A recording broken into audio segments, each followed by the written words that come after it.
Hello YouTube, I've got another video for you guys. It's been a few weeks, so I thought I'd make another one. Now, unlike my other videos, I actually have some pretty good things to mention, a good variety of stuff. First of which I can talk about is that I got a few things at the recycling center yesterday. First time in a while. I actually just recorded this video, but I accidentally deleted one of the recordings, so I'm doing the entire thing over again, which is fantastic. But anyway, to get down to it, I got this computer from the recycling center yesterday, and it was sitting right near the edge of the bin. I've mentioned in my other videos that the guys who work at the place are very staunchy, I guess you could say, about what you can and cannot take, because, you know, if you could hurt yourself, it's a liability and all that crap. So it was sitting right near the edge of the bin, and I asked one of the guys if I could take it, and he said, yeah, sure, you can take it. So I went ahead and I took it. It looks like a pretty good little machine. It's got a Windows 7 sticker in the front. Also says Intel, and then the new Intel logo. And originally I thought I was going to say a Core Duo Quad or something, but it's a Celeron. You know, pretty new machine. It's an eMachines E1831-01. But it ends up that its original hardware is a 1.6 gigahertz Intel Celeron single core, which is very odd to have in a computer, especially considering the fact that this thing supports Intel Core 2 Duos. I had 3 gigs of DDR2 memory at 67 megahertz. Actually, the memory is 800, but it doesn't support that.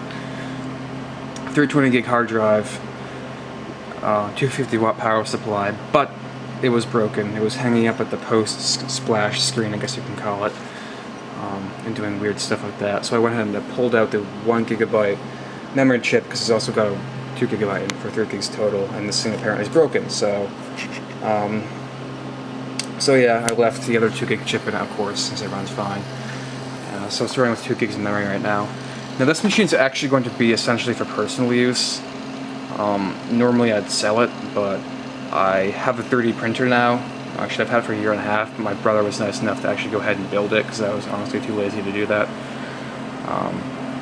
So we got a 3D printer up and running now. We just need a computer for it to run SolidWorks and all that stuff off of. So this machine was a good candidate for that, so we're going to go ahead and use this for that. So I went ahead and upgraded the hardware. I put the original CPU from a 2009 gaming PC over there in it. It's a 3.1 gigahertz Intel Core 2 Duo E8500. Gotta buy more memory for it. Get 4 gigs of DDR2 667 running in it. I'll probably put my EVGA 8600 GTS in this thing. It's a 256 meg video card. But to do that, I have to upgrade the power supply. And I have a 350 watt that I was using with my Dimension 8400 that was having problems. So I'm just going to pull a 350 watt out of that, which is right there, and put it in this thing. It has a code for Windows 7 on the side, but I did something interesting. I went and I pulled the hard drive out, and I plopped into my 2009 PC at the other end of the room there, and I ran Keyfinder on it, because I was wondering if it had any activated copies of Microsoft Office or anything on it. And it ends up that, lo and behold, it did. It didn't have Microsoft Office, but it had an OEM key of Windows 7, which was rather interesting. Okay, my brother's mowing the lawn. Yeah. Sorry about the noise. Anyway, so I looked at the OEM key on the hard drive, and it just so happens that I compared it to the key on the side of the case, and the key was different, because what probably happened was that they needed to install Windows 7 on this thing at some point, but didn't know that they can just reuse the key on the side. So they probably went ahead and bought an entirely new copy of Windows 7 and reinstalled Windows on it, because it has a key on the side, and also the key that was on the hard drive was an OEM key. So I essentially got 2 keys out of this thing. The one on the side, which I'm using now, and the other one I have written down that I'm going to use for something else probably. So I went ahead and I wiped all the data off the hard drive completely and reinstalled Windows 7. And this is going to be running in the house next to a 3D printer. And you know, I'm doing updates on it now. It's all Python, which we need. And the first thing I do is I install Firefox instead of Internet Explorer, because, you know, Internet Explorer is pretty horrible. Sorry about that. As I'm sure some of you know, my camera's battery is not particularly reliable, so yeah, I pretty much finished what I was saying on this thing anyway. But I also got this monitor here. It's a Samsung 22-inch from 2007. Maximum resolution is 1680 by 1050. Now, as you can probably guess, it's not working, which is why it's in pieces.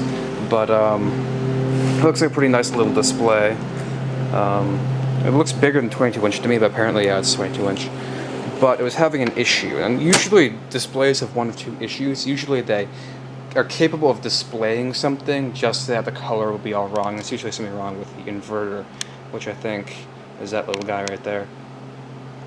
Either that or they have an issue where they have trouble turning on, and that's what this thing was doing. The power button was flashing and it wasn't displaying anything. So I pulled it apart, and there are generally two boards inside of displays. There's a actual display board which handles all the video images, and then there's a power board. And when I popped the power board out, there were like, I don't know, 8 or so capacitors on it, and there were a grouping of 4 that were all bulged. So I'm going to replace those capacitors, pop the board back in, and there's probably a very good chance that this monitor will work after that. So we'll see. I'll keep you updated on that, I guess. The chances are pretty good to have a working 1050p 22-inch monitor. So yeah. Speaking of getting stuff, though, I was in the process of getting this guy. Farther back in the bin, there was an iMac. Actually, there were two of them. One of them was a G5, and the other one was an iMac from somewhere between 2009 and 2011, I think, if I saw correctly. Might have been worth upwards of $500, but I couldn't get to it because it was too far back. I mean, if they let me climb and stuff, which I've done before, the past few years, before the recycling center got a bit more, tight on rules and stuff. I used to climb back and take stuff, and it was great, but they won't let me do that anymore. And if I did, I'd most likely be thrown out and told I can never come back. So I don't want that to happen. So I didn't even bother trying to get the thing. But it was really kind of a bummer because I haven't been through it to the recycling center. Well, I missed 2 weeks in a row before this week, before yesterday, and if I had gone, I probably would have been able to grab that nice iMac. I had tape on it because I guess. Well, iMacs come apart where the front of the screen pops off and you've got all the components behind it. I think someone probably broke the tabs to keep the screen on so it was taped together, but even considering that, the thing might have been worth hundreds of dollars. It might have had anywhere between a Core 2 Duo and an Intel Core i7 in it, so kind of a bummer I couldn't get it, because if I had went one of those 2 past weeks, there's a good probability I could have got it. But, because I was going for weeks and weeks and weeks not getting anything, and the 2 weeks I don't go, I miss something that amazing. Kind of a bummer, but, whatever. It is what it is, I guess. So I have a few more things to mention now I'm going to go ahead and do. I have to move my camera because I'm running the charger off an extension cable because the battery sucks, so yeah.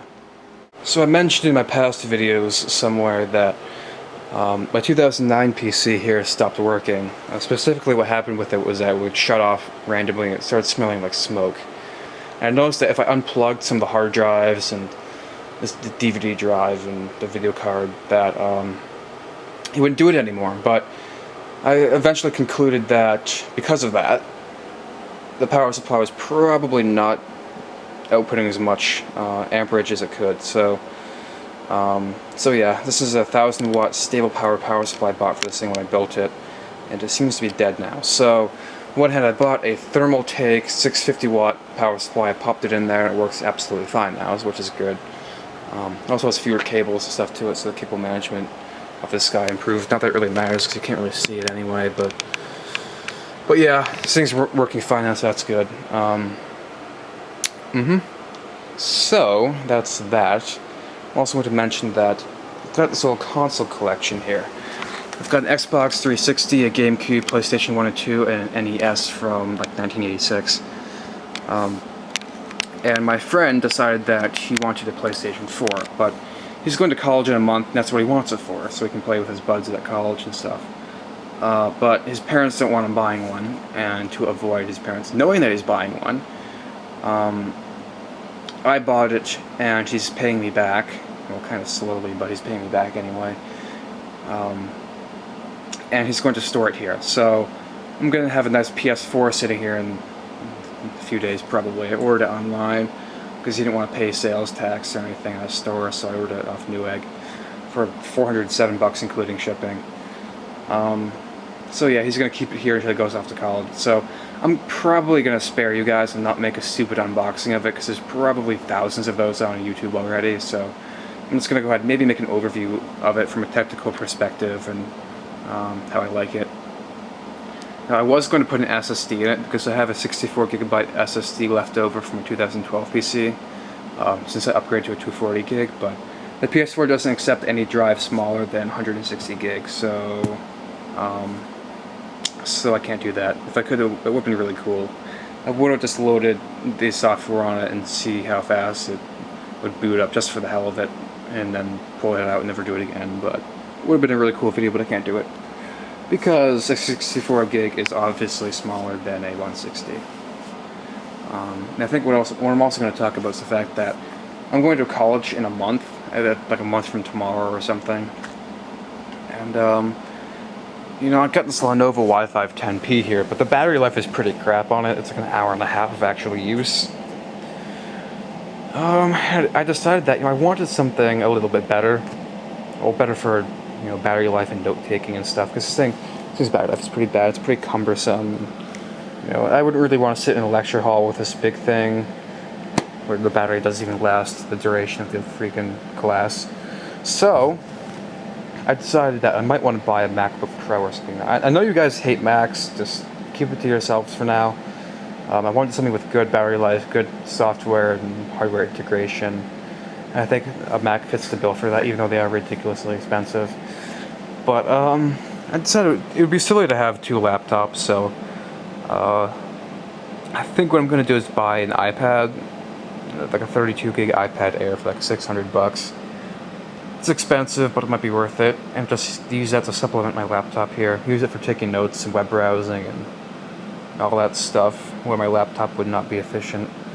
And I think it'll be worth it, so I'm gonna buy that maybe sometime soon. So yeah, might make a video on that, who knows. And yeah, the college I'm going to, as I've mentioned plenty of times before in my past videos, is Champlain College in Burlington, Vermont. It's about 45 minutes south of Montreal, I guess if you don't count the time it takes to go through the border. So it's pretty close to a lot of action, even though it's pretty far up north in the US. But yeah, that'll be interesting. I'm going to have a room to run my business out of, a computer business here, that is. I'll have a server running 24/7, probably running a few game servers with good internet, so that might be something a lot of you guys will be interested in. So yeah. Also, my friend gave me this laptop here. Nothing super special. It's got like, I don't know, a Pentium dual core. Well, one of the newer Pentiums in it. Not a Pentium dual core, but a newer Pentium that is a dual core. I don't know. But the screen's broken now, and he gave it to me because he wants me to fix the screen. It's an Acer. Let's see what it's got. Windows 7, yeah, Pentium. It's one of the dual core models of the Pentium. It's not the Pentium dual core, which came out in like 2005, but it's a Pentium, which is a dual core. I don't know why Intel did that, but they did. But its screen's busted. Yeah, it's all cracked and stuff. So,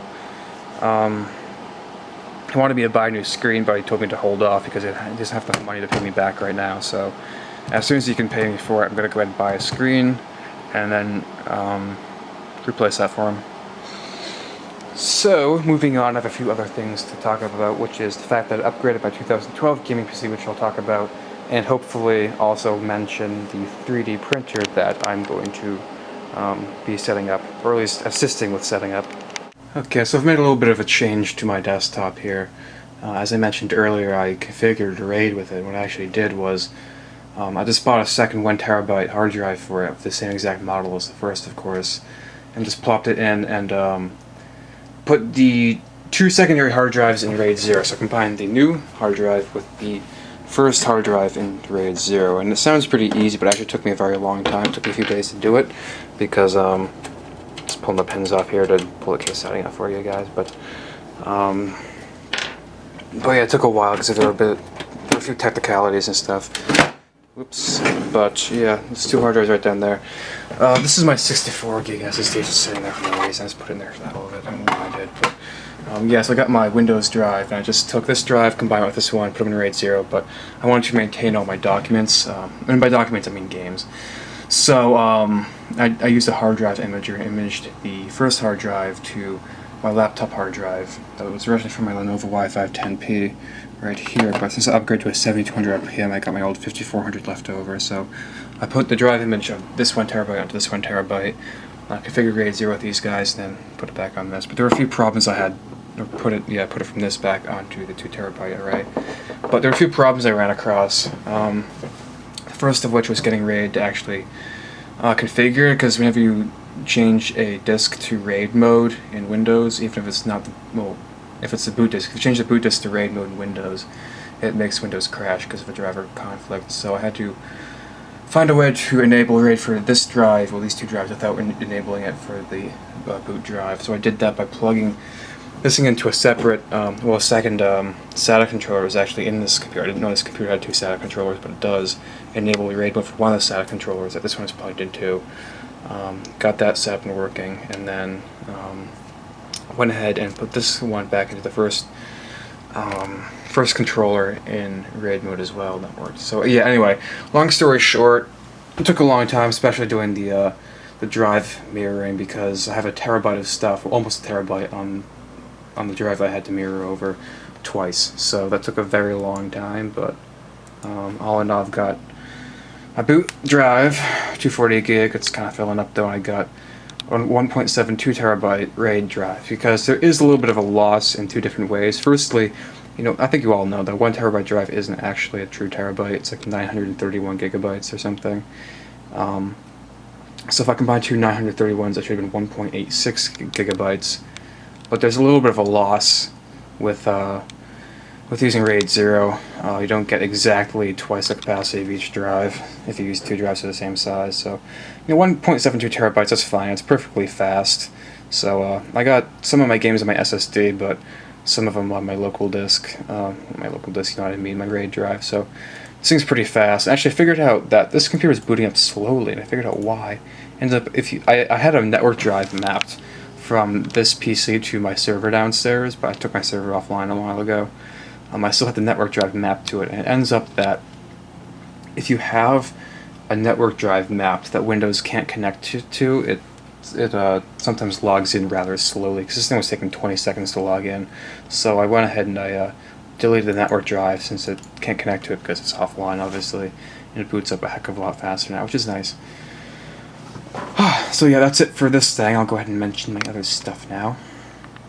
So this is the printer I mentioned earlier. Right now I have the eMachines set up, working with it. It's actually the day after the first part of the video. It's running pretty well, doing all we need to do. The software is loaded on there, so I think super advanced. I just need to load, well, I didn't need to, but my brother needed to load the Python programming language on, as well as Pronterface, I guess is the name of the software. The printer's working pretty well. It's pretty neat. Again, it's a RepRap Pro Mentel 2. Here's some things we've printed out with it. Of course, I downloaded and printed out a Half-Life logo, so that's it's pretty cool. Or you could just call Lambda in a circle. Either way, yeah. So these are some test things to test the calibration. There are a few little issues with it. You notice that the edges were kind of raising up off the platform when it prints, and my brother printed this today, but it only works so well because it's difficult for the printer to actually print something like that. But this came out decently well. We had the size, the diameter of each little line set rather large, so I sandpapered this down, and the sandpaper got a little bit of grit in it, but whatever. I think I'll make some videos on this thing in action, actually doing what it does. Like some time lapses of it printing stuff and all that cool stuff. And I'll probably make some videos going a bit further into detail on that. But I just thought I'd give a little bit of a quick mention towards this, because it is pretty cool to have this thing as a piece of technology. I think I should mention it in my videos, and it's kind of related to my technology anyway, because I'm running this computer for it. But yeah, I think that'll be it for this video, so as always, thank you guys for watching, and I hope to see you in the next one.